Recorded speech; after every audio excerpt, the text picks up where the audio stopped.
Pablo Picasso, the renowned artist, once upon a time appropriately commented, "The purpose of art is washing the dust of daily life of our souls." Art makes its presence felt in many forms.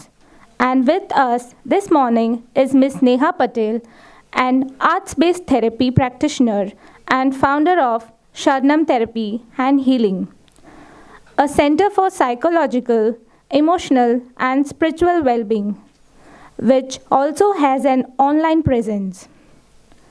A qualified clinical psychologist and psychotherapist with nearly 3 decades of experience.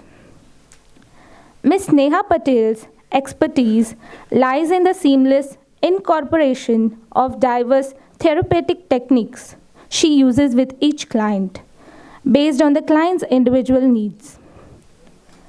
She firmly believes that to sow the seeds of positive emotional health in childhood is to reap a harvest of healthy, well-balanced adults.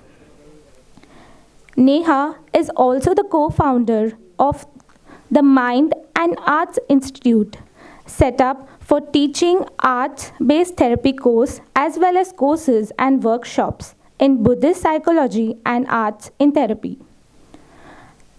Attached to hospitals and educational institutions, Neha is also the founder and facilitator of Asha In, an empowerment program for people suffering from depression and anxiety.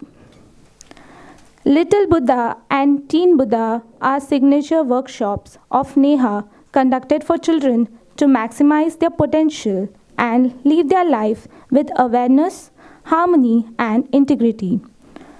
Also associated with reality television shows such as Big Boss and Chak Dum Dum in her capacity as consultant psychologist. Neha is versatile in her contribution towards overcoming the blight of mental health issues in our country. Ms. Neha Patel will now address us on the integrated use of art forms for therapy. Welcome, Ms. Neha Patel. I request our college director of physical education, Mr. Hamid Pednekar, to florally welcome Ms. Neha Patel. Wow, okay. So there must be how many people over here today attending this? We have 100? Oh, wow, okay. So firstly, thank you all for being here. I'm going to be covering a topic which I think might be very interesting for everybody, and I'm going to try and make it interesting enough. I have worked very hard on making this PPT and everything. I really stayed up till 2 last night, 2 plus over 2 o'clock, because so it's been quite a crazy week for me. You know, this week I was in Ahmedabad before this, and I've done a 1.5 day. I was conducting a CRE on music, dance, and drama for Gujarat, State of Gujarat CRE RCI requirement that is there. So it was all about this topic. And then today I'm here. I go back to Ahmedabad and we have a certification ceremony of the arts-based therapy students. So it's a whole week of arts-based therapy completely for me. Our topic is integrated use of art forms for therapy. The plan is that, I think now I have lesser time. I was supposed to have 1.5 hours, now I have 1 hour. So I'm going to cut down on some of the data and all of that, which is easily available actually on the internet and everything. If you all want to look up about research in this field and everything. Our plan was to make it experiential. So I think everybody's got some stuff also with them. They've got crayons because I'd asked for that. Everybody ready for this? Yes. You all want to really, or should I go with the data and everything, all of that instead of, you sure everybody's, yeah, all right, great. But I will go through that a little bit at least because of all the hard work I've put in making that PPT. Yeah. Oh, it's the worst thing. It gives me more stress than, you tell me to just conduct a whole day session without PPT, I'll do it happily. But that is very stressful for me. Okay. this whatever presentation, everything is, let me just at the outset, it's Neha Patel, me, and Nabhiraj Mehta, who's my colleague. We teach the arts-based therapy course together, and he's done a lot of hard work on this, but it was decided that I will be coming here and not him. So, so that's why it's me presenting this. All right. Let's do this before anything else. Can we do a very quick meditation? Okay, very quick, just to bring ourselves in here, center ourselves. So I'll just guide you all through it a little bit, and if any of you are already very well versed with it, please go ahead and do your own kind of meditation. So let's just be in a comfortable position, but with your back upright, feet on the floor. Eyes may be open if you like it, totally closed, but we prefer like a 3/4, because if you totally close it, you'll go into dreamland, so like about 3/4 closed. You can see a point ahead of you. And as we do this, let's visualize the shutting of the windows, the doors that are open right now with all the information from around, and bring our attention into yourself.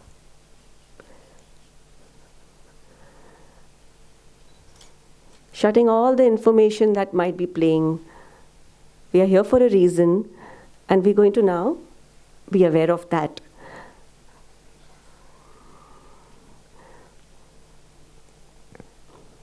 And as you do this, just start observing your breath.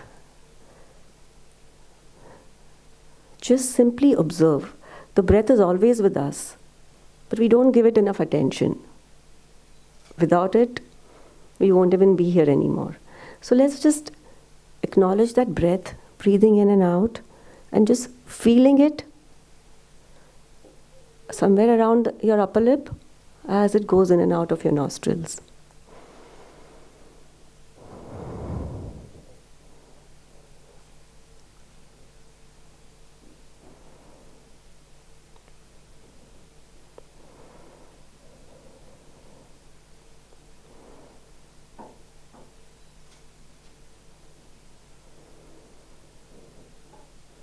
The starting of each breath and the ending.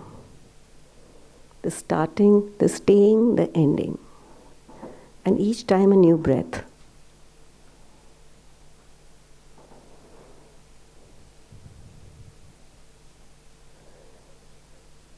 Now, slowly, just shift your awareness to the sounds around you.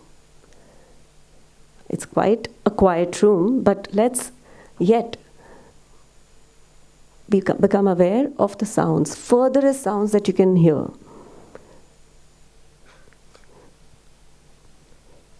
As we do all of this, it'll be natural that your mind will drift away to something else, somewhere else, some thoughts, something from the past, something about the future. We'll gently keep bringing it back to this moment, because this is all that is happening right now.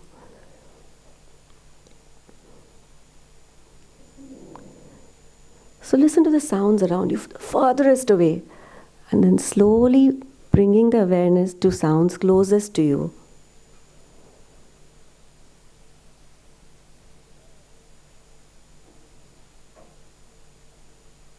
And then slowly bringing it, the awareness, to the sound of your own breath.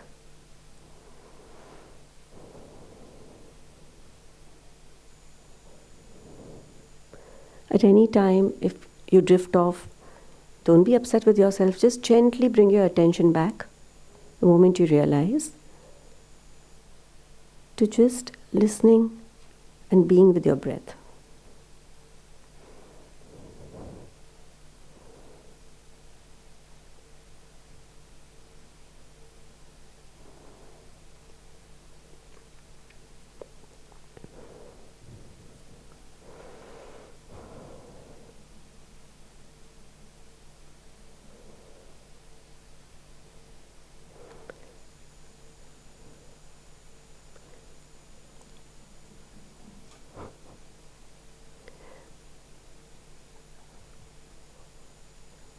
just observing now the thoughts that might be popping up.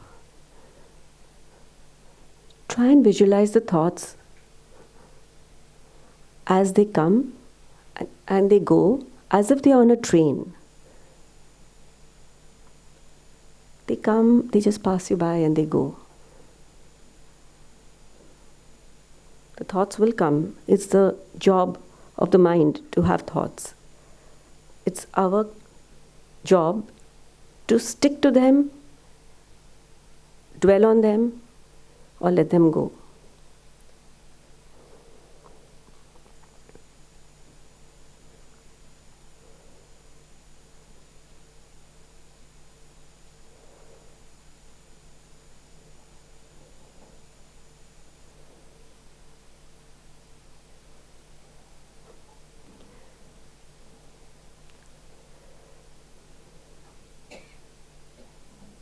Again, observing your breath, trying to be as still as possible.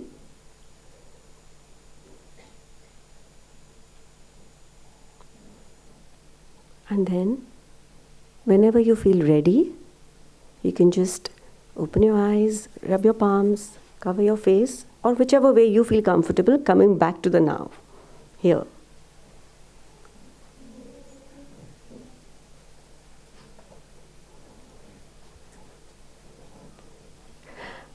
Okay. Welcome back. I think we're all here now, right? Yes. So, I'm going to be using, I'm going to have to adjust this a little bit.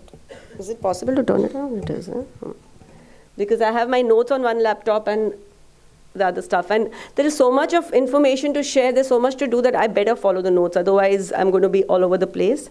Heads up, I have ADD. So I can go all over the place, and it's better I stick to this. Yeah. So, so today we're going to talk about the art forms, expressive arts. That's a broader umbrella, and then arts-based therapy. It's what I practice. I'll give you some information on that. Data and impact of arts-based therapy, which I'll keep it to minimum. Why arts-based therapy? If we have enough time, a couple of case studies, and then I think the experiencing arts-based therapy is what has been the main, that's what is going to be the highlight of this session today. So I'm going to try and put in more time for that. Okay, I'll cut down on the other information. Now, art forms. Okay, one sec. How do you go to the next here? Got it, yeah. Do you feel that the art forms are a part of our daily life? If you think about it, music, we hear music all the time. We do the bathroom singing, and some of you might be singers, right? It's such an integral part of our life in expressing anything. If you look at it, our weddings, songs are required. Okay, in weddings, without songs, would it even be fun? Our films are full of songs, and they express emotions with so much of ease. Whatever you can't say otherwise, one song will do it for you. Whenever we've gone through a rough time, I remember a breakup I went through when I was I don't know when in college, very early. And whenever I hear that song, even now, it brings up a feeling of I just start feeling a little sad, and I wonder why, because there was so much of connection. That song made me, helped me so much to kind of release whatever I was feeling at that time. Okay, so music, definitely an integral part of our life. One girl who comes to me for therapy, she will either write, no, I can't share what she's written because she told me don't share it with anybody. She'll either write a song and come, and that's how she will express how she's been feeling, or she'll make me hear one of the songs of some singer, and I have to hear the whole thing, which I can't understand sometimes, so I have to, because nowadays the song lyrics are only for the teenagers to understand. It's pretty tough, some of them, because they don't even, but it makes sense to her, and she's able to really sing, Neha, this is how I'm feeling, and then we go through, I read the lyrics, she plays the song for me, so I understand what she's trying to say. So, such an integral part of our life, isn't it? We, in our weddings and all, if you think about it, there are even songs like, Saas Gali Deve, and all of that, or it's about how tough married life is going to be and how you're going to be treated. And it's all taken, with so much of it's with so much of amusement. It's just taken, you take it in your stride. Why? Because it kind of prepares us for the real life in a way. So of course there are songs which say, oh, it's all going to be hunky-dory and it's all going to be very sweet. But we know from these folk songs that life is going to have a lot of ups and downs, and we are ready for it. Okay, so music, yes, very much a part of, and you all will come up with many, many other examples yourself if you think about it. Okay, dance and movement. Movement, I mean, come on, if I stand like this constantly, what's going to happen to me? Okay, we know how important that is. And our culture, our ancient, even if you go back to our ancient, history and everything, you will see dancing was always a part of, joy or expressing anything. There used to be, we were talking about it yesterday, that Shiv Tandav, expressing anger. Okay, and that is, we don't even know how long back that might be, like, there's no numbers that you can give that. So dance has been, and movement has been such an integral part, again, for expressing anything. All right? Drama. We all are playing roles all the time. Okay, we are, drama, absolutely an integral part of our life. Even as teachers, or even, like, it happened just yesterday. I am always playful and all, but I had to take on the role of being very strict at one point when the CRE participants were, some of them were just sitting because they were feeling uncomfortable. So I said, now you see another group of mine, And I had to take on a role that time. We are constantly taking on roles, we know that, okay?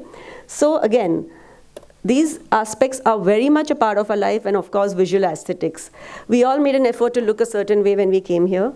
However you were feeling, we might be feeling sleepy, you might be not feeling so well physically, or something is playing on your mind, but we generally do that. We see to it that our surroundings are beautiful. We see to it that we have a certain level of ease with whatever eyes, whatever others see see us as, and the way we look at everything else, we need that ease. Okay, so visual aesthetics is absolutely an important part of our life. Our spaces are kept a certain way. The flowers are kept over there. There's no reason for the flowers to be there, but they're kept there to make this place look beautiful. And so much else we do on a daily basis, where actually these art forms are a part of our life. And of course we put up the drawings and the paintings and we decorate our homes with all of that. So always there. And they are there because they give us some sense of something they do for us, right? They give us a sense of ease, they give a sense of release, they do so much else like that for us. Now, I'm going to jump right into what we are going to talk about. The reason I brought that up was for everybody to realize, hey, art is a part of our life. It's not only when you're drawing or dancing, it is a part of our life to the extent that to the extent that we literally are going to be lost without any of these things. Okay, I'll be going a little bit deeper into that in a minute or so. Expressive arts. Klizma spoke about it yesterday. I got to know, and I had a nice conversation with her earlier. I got the name right? Yeah, yeah. I think she presented on it yesterday, and that's what she's doing research on, and I was really happy to know that, and I was having a conversation with her. But as she also said, that it's very difficult for anybody to understand all this till you don't experience it, and I said, that's what I'm going to make them do a little bit today, so just looking forward to doing that myself. I find that easier than doing all of this, actually. Yeah, so, but we have to do this. So, expressive arts therapy incorporates elements of all forms of creative expression, into a multimodal expressive form. I've got this from the net, this particular, it was a short definition, and I picked this one. Multimodal expressive form of integrative psychotherapy. Multimodal because it's not limited to one particular form of creative arts. So there's creative arts therapy, which is dance therapy or drama therapy or music therapy. That's called creative arts therapy. Then when they are integrated, they become under expressive arts therapy. They are used they can be simultaneously used. You can go from one to the other. And an expressive arts therapy practitioner or therapist is generally trained to be able to use all of them together. as it's written, includes writing, poetry, music, visual arts, drama, and dance to help people achieve personal growth. Okay. Now, I practice something called arts-based therapy. Comes under the broader umbrella of expressive arts therapy, but it has its own unique features. It's Indian, that's the first thing. I should say that. So what is arts-based therapy? So I'll be able to talk about arts-based therapy because that's what I practice. Is defined as the evidence-based use of art forms, which includes music, drama, and visual arts, to accomplish individualized goals within a therapeutic relationship. So any therapy has to have goals. Okay, especially when you're using any of the art forms, otherwise it becomes art class, drama class, music class. Okay, because then and a lot of people end up. So a lot of times people, parents will say, "वो class के लिए कभी आना है?" I say, "Class के लिए नहीं आ रहे हैं." You're not coming for a class. It's this different. We are working on this aspect of your child's behavior or difficulties, or adult or child, whoever, and very, very, very finely pick out the goals that we need to work on, the aspects we need to work on. It's very important to do that. Otherwise, it's going to be just, we enjoyed and we went back home. So, and it's not taken seriously enough after that.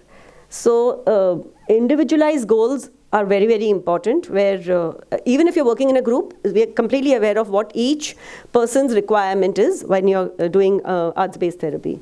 I've written that, can be used with individuals or group for the purpose of therapy and healing. And the best part is, it can be independently applied and also in conjunction with other therapeutic methods. And I do that all the time, and it's really, really helpful. And I want to get into why and how. But let's just look at this. So it's an integration of different art forms. Music, where music is concerned, what we in arts-based therapy call it is rhythm and voice. Okay? Drama, it's theatre games. Yeah, I changed the spelling. Okay, there's a mistake here. Theatre games. So it's stories, poetry, role play. Embodiment is physically expressing through your body. We'll do some of it today. Projective play, puppets, movement, all of these are included. Okay, which comes under the heading of drama. And visual arts, or as we call it, visual aesthetics. I was just telling you about it. Drawing, painting, crafts, clay work, and overall aesthetics. The wisdom of arts-based therapy comes from something called the Subtle Energy Guide, which includes Indian psychology and ethics, studies of human development, and cognitive neurosciences. This part of it is what separates it, or kind of makes it unique and different from an overall umbrella of arts-based expressive arts. So this is what I will give more information on now. So as we've been doing sessions, and as we've been practicing this since many, many years now, what we've understood is this: basic building blocks for therapy and well-being. So let's just kind of pay attention to this for a bit. Just give me 1 second. Yeah. Now, if you think about it, rhythm. Okay, do we have a rhythm in our body? Yeah, our heart beats in a rhythm. Our blood flows in a rhythm. When the heartbeat is not in rhythm, or the blood doesn't, there's a problem, right? Blood pressure issues and everything else that happens. Then, do we walk in a rhythm? Right? When we don't walk in a rhythm, it's going to be difficult. I mean, you probably fall down or something is off. In fact, there are times when you might have noticed you're walking, okay, and a friend joins you. And slowly you both will be walking. Very soon, your steps will fall at the same time. So it also brings us into sync with others. The rhythm that is such an integral part of our daily life. Voice, of course, voice is important. When we don't have a voice, we know how it feels. Okay. So when I talk about rhythm and voice over here as an basic building block of therapy and healing, and I'll be coming to the others also, just start looking at it from this, just visualize it. Someone who's coming for therapy, are the rhythm and voice always intact for them? Are they having the best rhythm and voice to express themselves or to just be? Very often, life is not going in rhythm for them, if you think about it. okay? They're not able to express the voice that is required, and I'm talking about it even from a metaphoric point of view right now, is they're not able to do that. And that's the reason life has gone upside down, topsy-turvy, not feeling so good, feeling depressed, feeling anxious, feeling a whole lot of other difficulties that are faced. And I'm not only limiting it to mental health. Across the board, all the different areas, that we all work with. I'm sure everybody is not only working with mental health here. There must be people working with special needs, with, even other, with senior citizens with their own difficulties, and with in palliative care. I don't know, because these are all the areas which arts-based therapy does work with. In fact, a wide range. We'll come to that. Drama and movement. We all play roles. Imagine if you can't play a role, or your role is not being played properly. We all play roles all the time. Let's say your parent is not playing the role of a parent with you and doing other things which are not very, very easy for you to handle. Okay? Movement. Imagine when you're feeling constricted and feeling blocked, not able to move at all. And very often that is what happens with people who come to us for therapy. Right? Games and play. Life is about games. Life is about playing. Life is about enjoying. And when that is not happening, it just starts impacting our functioning. So what we've understood that these are actually very, very basic, important aspects. Are there more? Visual aesthetics, of course. Imagine a clutter around you all the time. Everything is a mess. Even feeling that it's a mess internally. And that's the kind of people who come to us for therapy, that's what they are feeling. Are they feeling well enough? No. What they're looking for is a better sense of well-being. So the point I'm trying to make is that when these are included through the art forms in your therapeutic setting, you could be using any kind of therapy, but if these are included, it starts bringing about a whole lot of shift and a change slowly. Nothing is going to happen immediately. But we have observed this, that we've had people coming and telling us, and I think that's the next slide. Yes. When we include these, it creates a sense of safety and security. That's the first thing we all need. The first thing we require for feeling okay to imagine going for therapy and someone is sitting in front of you and okay, speak. And that happens sometimes, and there are people who come and say, I don't know what to say, and I'm getting very scared to speak in front of you, because sometimes they're forced to come, or such traumatic events have happened with them. Maybe they've had a counselor in their school or something who's been really bad and tough with them. Such things have happened all the time. That person has been absolutely not understanding and gone and in fact spoken about this child, in the staff room and other things. Now that child is coming and he is really scared but has to come. So how do we create safety and security? Some games, some play, and what is important is, we call ourselves arts-based therapy practitioners, not therapists, and there's a reason for it. We practice along with, it's a constant process. We are also practicing. Because, come on, we also require all of this, okay? We can't always sit across a table and say, we are perfectly fine and you are the ones with the problem, because we also have the problems. The tables turn any time, and we better go for therapy ourselves also. That is actually how it should be, right? So, to create that safety and security through an easy, non-threatening environment where you can just be and you can, we build up, but using stuff that they are comfortable with. If they in my room, and I do a lot of non-arts-based therapy work also. There are people who come who need to be, I need to do the CBT and etc., the dialectical behavior therapy and all of that also, but this is included in it. And they say, Neha, don't want to talk anymore. Please, why have you kept that there? The drums are lying over there, and they say, and they say, let's do this, and things start opening up because they start feeling comfortable and safe. They can just be, they can just play around, and there is nobody judging them. That's another thing that happens when you're using things like this. Generally art in school, this is, maybe some of you have gone through this, I did in a way, and I remember we had to make a peacock in the class, and my peacock wasn't the usual peacock. It had all jewels, and I don't know what all it had. It was a very different kind of a peacock, and I was like, this is not right. That was the best painting I ever made, and I just didn't want to do it anymore after that. And I've heard horror stories from many people who said that they stopped touching art because the art teacher put them down in such a way, and that was it. That was it for them. one student who one of our, we conduct the course in Ahmedabad and Bombay. So I remember the first day she came, and she was like a child. She's about 50 plus, but she was like a child that day. She's saying, I don't want to do this art. And she started arguing. And then after some time, when she started, and she's a psychologist, she started, we just said, just do what you want. We kind of helped her with that. She is such a playful person, and what a creative person. But she said, all this time I thought I have to make perfect art, And it was instead of it being something fun and joyful, it had become this scary thing where you're continuously judged. So creating a space where that doesn't happen. That's what, and art can do that for you, right? To be able to when people tell me, Neha, art I will not do, I say, wait, let's put our hands in the paint, and first thing we do is we kind of make, this is ours. We kind of put our hands on it with our hands completely in paint, and it makes such a huge difference. Even at the, at the physical level, it feels very good, and it's a release. I can do this and it still looks beautiful. One girl learning to be a dancer, okay? This is something I was supposed to say later, but I'm going to say it now because it's going with the flow. Yeah.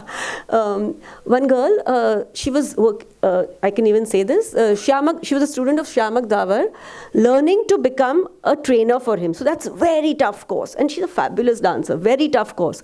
But because of the toughness, and Shyamak Davar, I must say, always very encouraging. Any of his students going through anything, he'll send them for therapy. Or he'll say, go get, if you're going through anything, and he takes care of their sessions. Anyway, this girl comes and had a lot of family history issues, everything. And, we broke down the things to a large extent, and we finally still something was amiss. And she just wasn't feeling okay with herself, quite depressed. And she said, one day we decided, let's do art.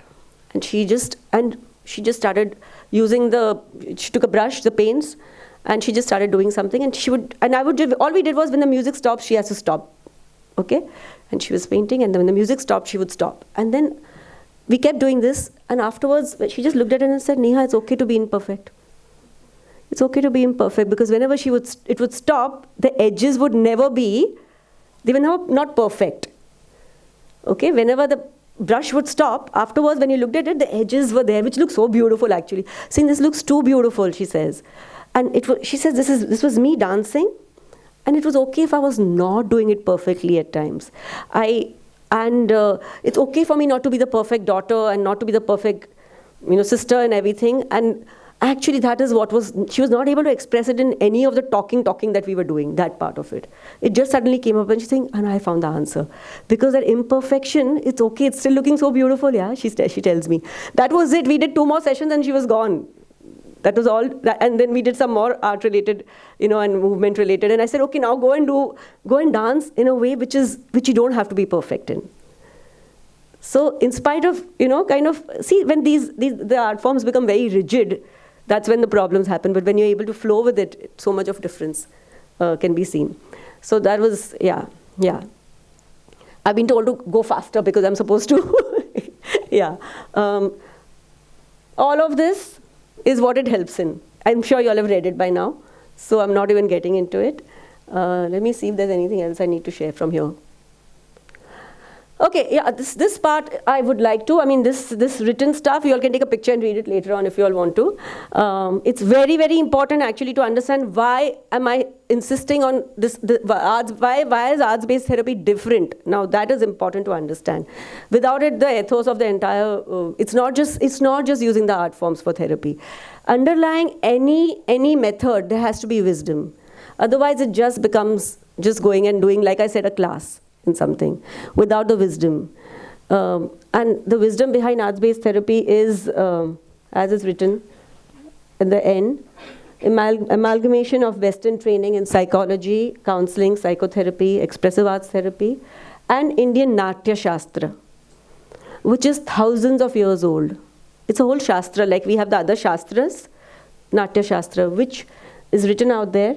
It includes sound, song, gesture, movement, plot, and story to represent various emotions and life facets on stage. The art forms were not compartmentalized as just performing arts, but percolated every aspect of life, such as the rituals, weddings, culture, and I kind of talked about that with you all. Now, this is a part of our culture since forever. Okay, since we can't even count how many years back. It doesn't make sense to do that. And there has been no Indian therapeutic, at least not that I'm aware of, which kind of works with the Indian population. There's a lot of international training, but the Indian population has a different requirement.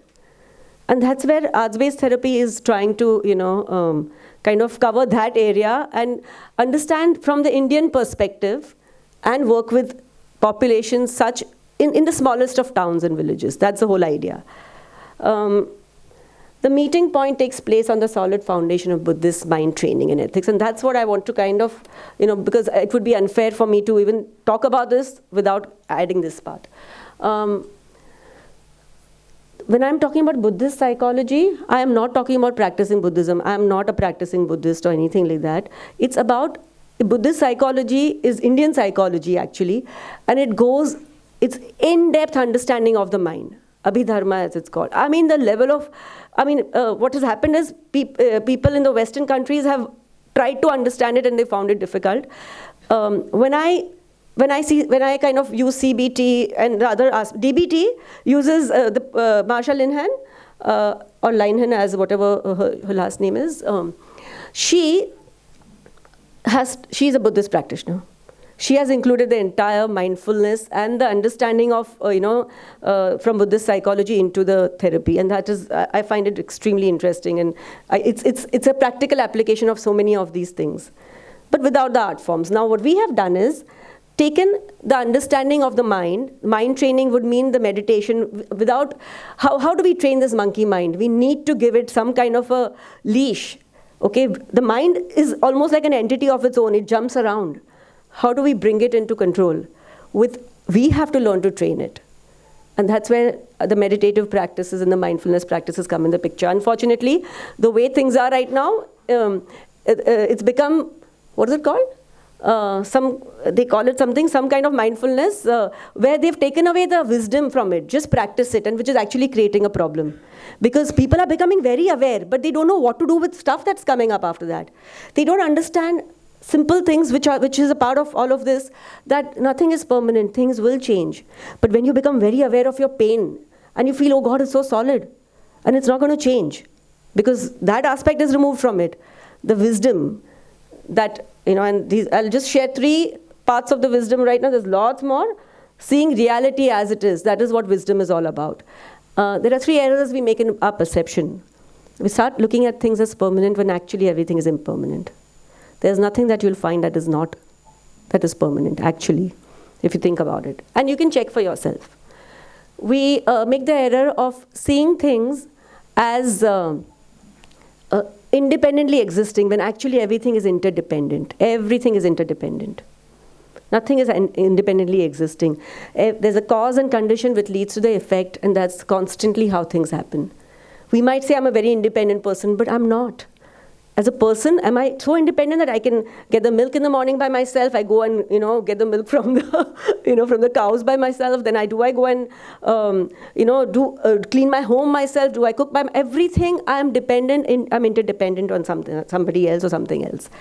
And now the third error we make is seeing things as a solidified whole when everything is made up of parts. And that's how we label. We solidify. We look at it as angry person. But the person, there are parts to the anger. There are so many layers to that person also, which is not the angry person. We call someone, and I'm using this word purposely, prostitute.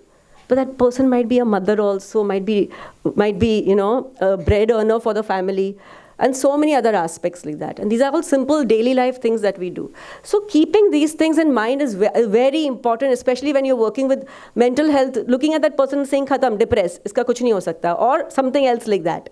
We write them off very often. We don't want to, but it's done. And the idea is to work seeing that change is possible. And depression is a very much simpler difficulty or issue that people face. There is much more. Okay, when you're working with special needs, and other, autism and, all the different kinds of special needs categories that are there. We solidify them, but it's not necessary to do that. And that's something we take into consideration. So the wisdom of this is, and it's a huge topic in arts-based therapy. That's the fourth thing. There's drama and theatre, visual arts, rhythm and voice, and there is SEG, as we call it, or Indian study of the mind. So the method used is the integration of the art forms. I am now going to not get into all of this, okay? There's a lot of basically data that we have that is, this is with full credit to my teachers, World Center for Creative Learning Foundation. The ABT by them, they don't teach anymore because they realized that they taught 30 students a year. And they said, we want this to reach many, many more. It has to reach every person in need in the entire country. So they stopped teaching and they trained some of us who had been their students. They picked out and they trained some of us to start teaching the course. So right now the courses are happening in Mumbai, Ahmedabad, Pune, Delhi. And Mumbai and Ahmedabad is where we teach. My Mind and Arts Institute, my organization, and our students we have about almost closing in on 200 students since 2017 till now, and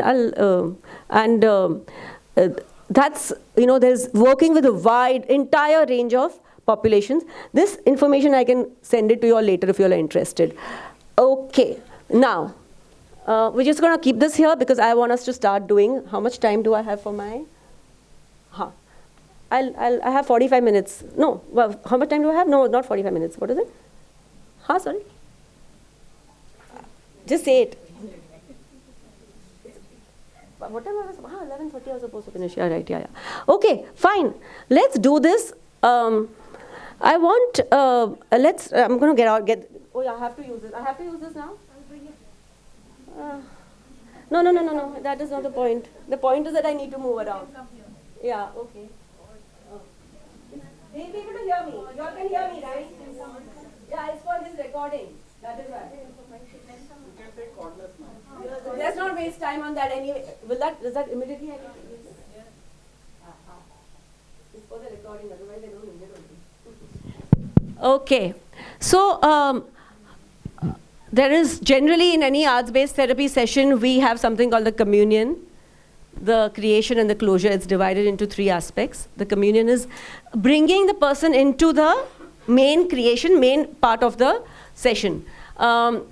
Because of the lack of time, I'm going to just get you all to do this. Everybody just can we stand up?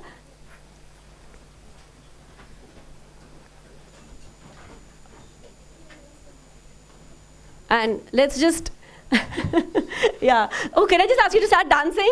Will you all do that? I could just put on some music and we can start dancing. But let me just put on the music. The plan was to use the phone for this, so this is going to be useful.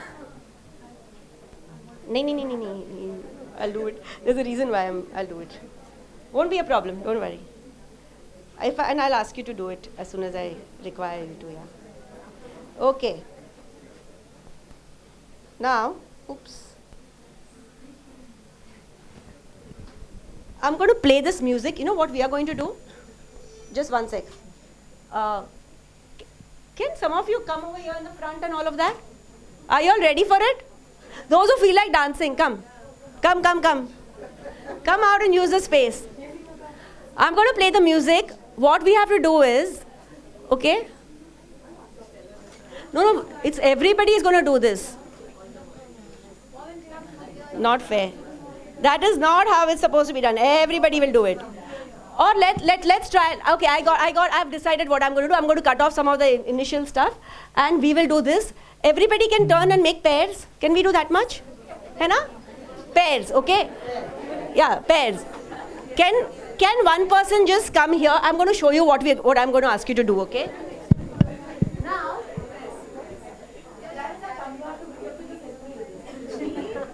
okay, what we're going to do is this. Okay? Simple, it's called mirroring. Okay? I think Lisba would know this. It's one of the most simple, okay. So, how will I show it if I'm holding this? No, I need you to. Klizma, can you come here, please? Let's just show it to them because she has done this. So it'll be easier. You hold now. Now we both can do it, okay? Yeah. So what we, what all we have to do is, this is coming right in the eye. It's right in the eye. You can't even see. One of us will just, why don't you start? She will. Concentration? Coordination, yes. Huh? Focus, yes. Focus, mindfulness, or concentration, all of that. Connection. Would it help where motor difficulties are there? Confidence. And yes, connecting with yourself. Yes, somatic awareness. Because we don't really pay enough attention to our body as such. We do, but not really. We'll have a bath and all of that. That's okay, but, yeah. So, but we don't really allow the expression to come from within. And here you could do it all. You can do anything. It was okay, right? And most thing is not feeling, very important, not feeling judged. It brings confidence, doesn't it? So there are so many aspects by just doing this little mirroring activity, you may call it. It's an activity as it's called. Embodied empathy. Yes, empathy with your own self, and with the other person, because you were trying to also see that the other person could do what you were trying to do. I said make it difficult, but also only so much so that it's fun for the other person, helping that person go beyond their certain limitations or boundaries they might have put for themselves. Yes.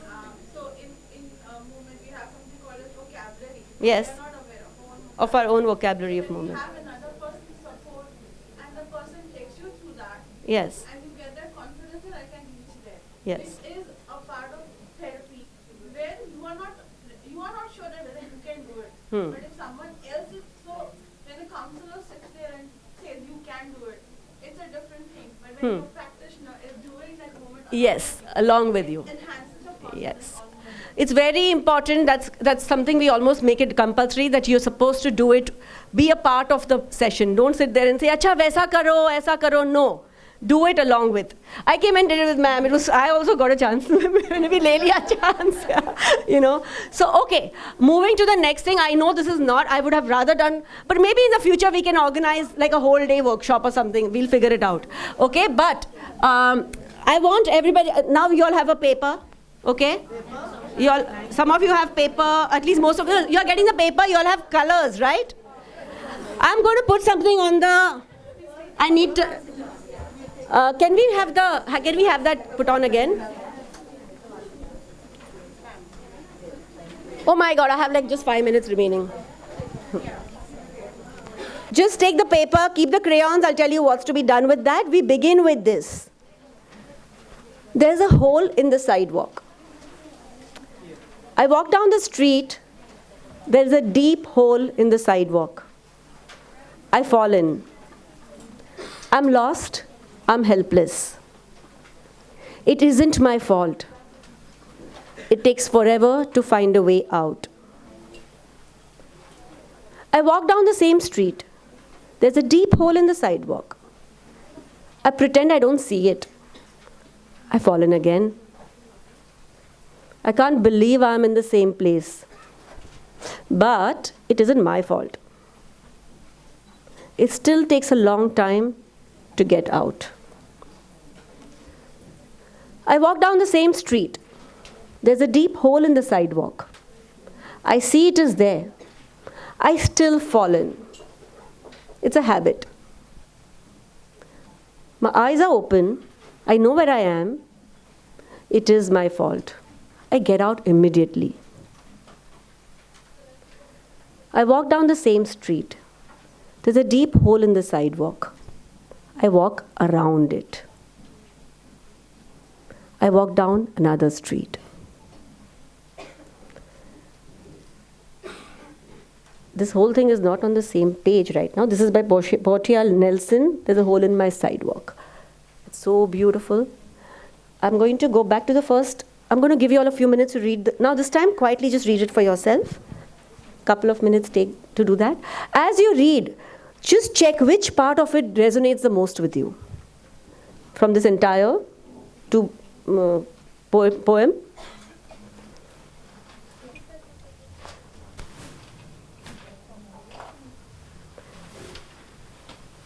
Whenever you all are ready, just tell me, I'll turn to the next. I think some of them. Shall I turn it? Just one moment.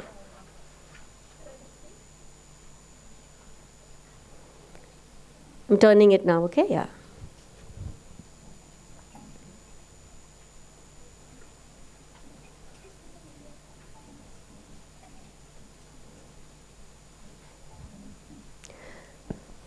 Now, as you read this, what I want you all to do is resonate with whichever aspect of it touches you the most.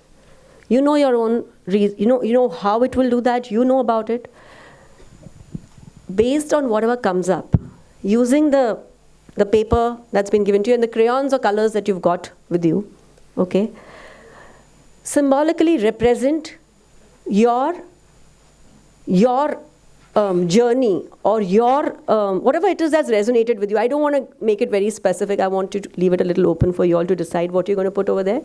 The part that means maximum to you, that symbolizes your journey, I'd like you to kind of use that and draw whatever you want, paint whatever you want on the paper. Use the colors. It doesn't have to be an exact depiction of someone walking down the street and falling. That's not what I'm asking you to do.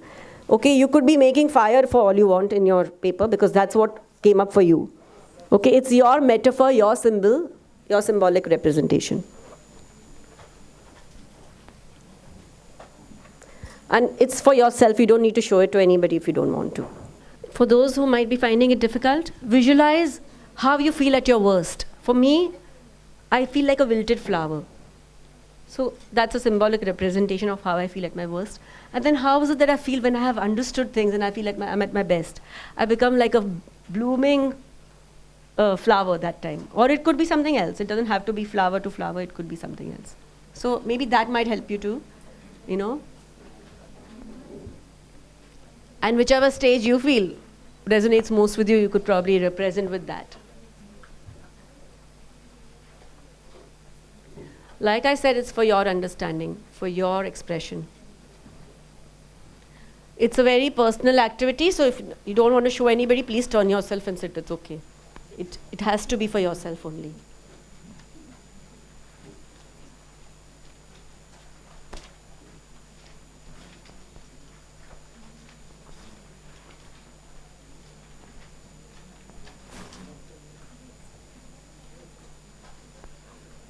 Done?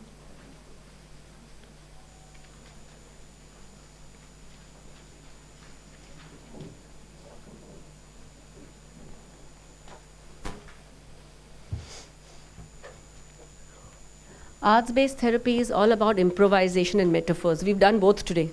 That's the base of it also. We've improvised. You all did it. You've been doing it constantly. The mirroring was an improvisation. Changing constantly, going with what's required in the moment. And right now, we're using a metaphor to express whatever it is. This whole poetry is a metaphor.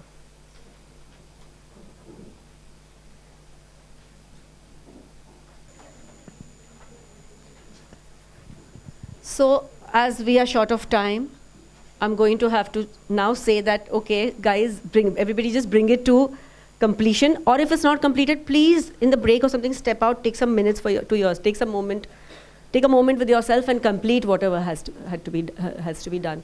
I'm feeling a little like, oh God, there's so much else I wanted to do with you all, but of course, this always happens when we have limited time. And it was also important for me to introduce what is arts-based therapy before getting into just doing an activity with you all, which anybody can do an activity with us, like a corporate trainer can do it. But this is where we are bringing in the goals and the psychological aspects to, the aspects that make it a therapeutic technique. That's the reason we'll be discussing that now. It's a very deep poem. This poem shakes people up. This poem, I have added some bits to it based on my experience, because this is very much my experience of life. And now how that same whole is actually teaching me a lot more. Everyone, at least at a certain age, they do. Very younger people, they still think, abhi to theek hai, hota hai, they think. But for slightly experienced people in life, this is something that makes a lot of sense. So, the whole reason for doing this is, see, when we use arts-based therapy, there are unlimited processes and activities, and as we call them, exercises that can be done. And I mean, with each person, with their requirement, you come up with a new way of using, and you integrate the different art forms. This is poetry along with art that we've used. Earlier it was dance movement. Okay, we use that. Now, the whole point is that, again, because we all are here, we are professionals over here or studying to be professionals in the field, how would it be useful for, of course, how do you think it could be useful? It was useful for you, and how would it be useful for someone you are going to work with? Something like this. What are the therapeutic applications of using something like this? Getting a new perspective, yes. Insight, right? It'll give insight, yeah. Yes. Change direction. And like I said, don't fall in the hole, yes. And this is a poetry I used today. Sometimes I use something else. It really depends on the awareness about that. yes. Thank you. Also something about resilience. Resilience. Being able to be resilient, yes. Walk down another street. Yes. Getting the clarity that, okay, there is a change, I have to break habits. See, all of these things are what are also a part of the Indian study of the mind. All of these things. You can walk down another street, you can change your perspective. Our perspectives don't have to be fixed all the time. So it integrates that also in it. That change is possible, you don't need to think this is how it's going to be forever.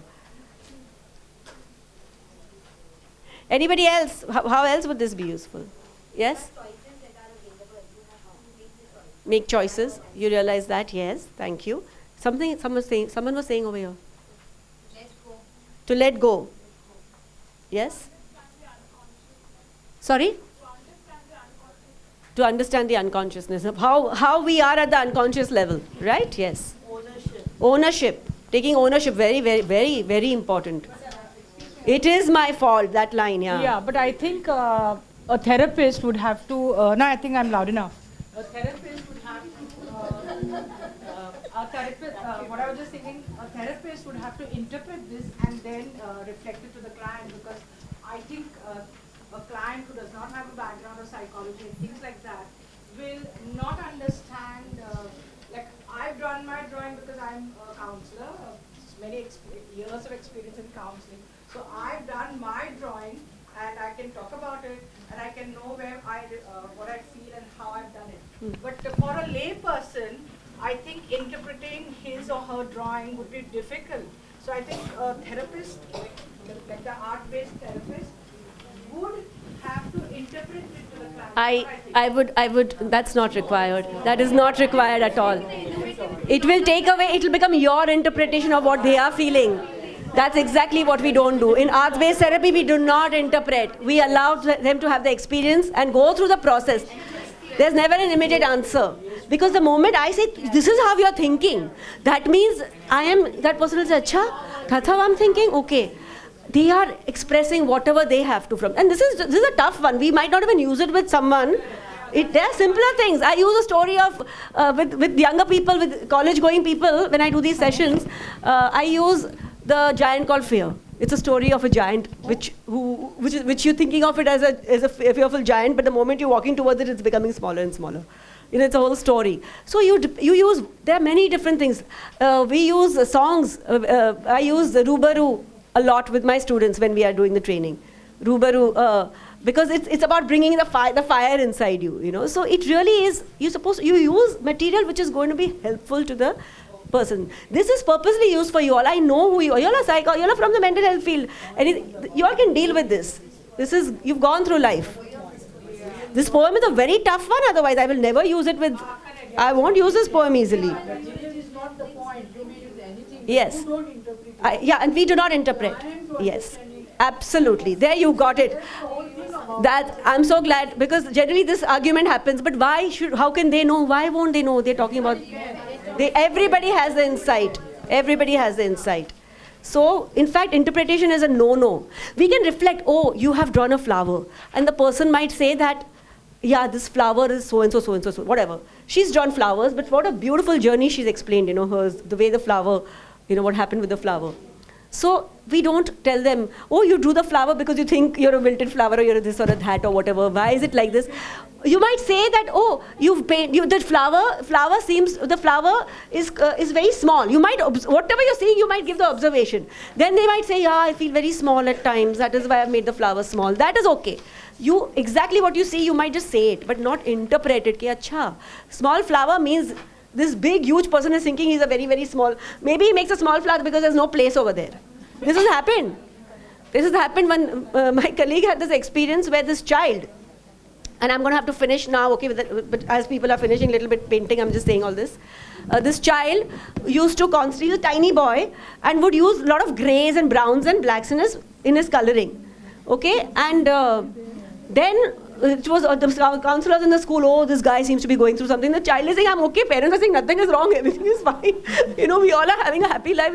Kuch hua hai to hame pata nahi hai. I don't know what it is. Because he was so tiny, all the other kids would grab everything, and this guy would be, there would be browns, blacks, grays, and whatever. And he'd gotten used to using that now. He used to say, you all take, I'll use that only, it's all right. I quite started liking it also now, he said afterwards. And it was interpreted as big issues when there wasn't any. So we have to be very careful.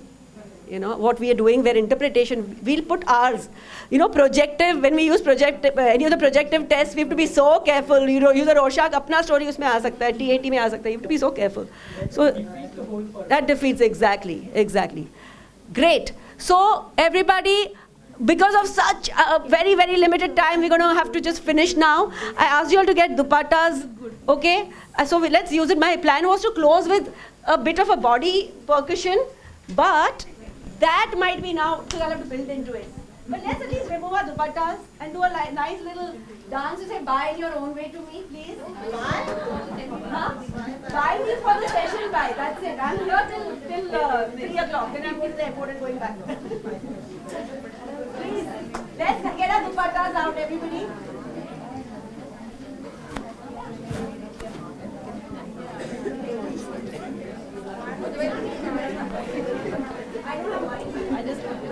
Take mine. Everybody, get up.